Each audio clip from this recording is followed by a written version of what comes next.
Марине Владимировне, у меня после как-то был аварии или какой-то ноги не работали, я вообще не смог ходить.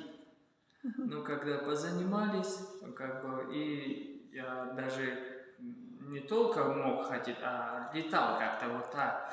Все когда изменилось и в семье, и в жизни, и на работе тоже.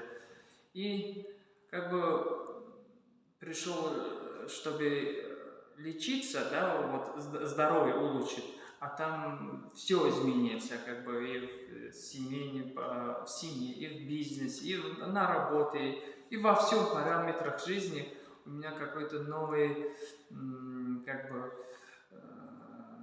новое озарение или новый какой-то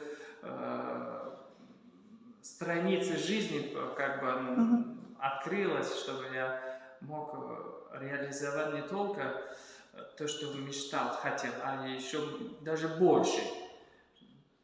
Вот то, что как бы помог мне. Рекомендую, у кого есть большие желания, мечты, добро пожаловать.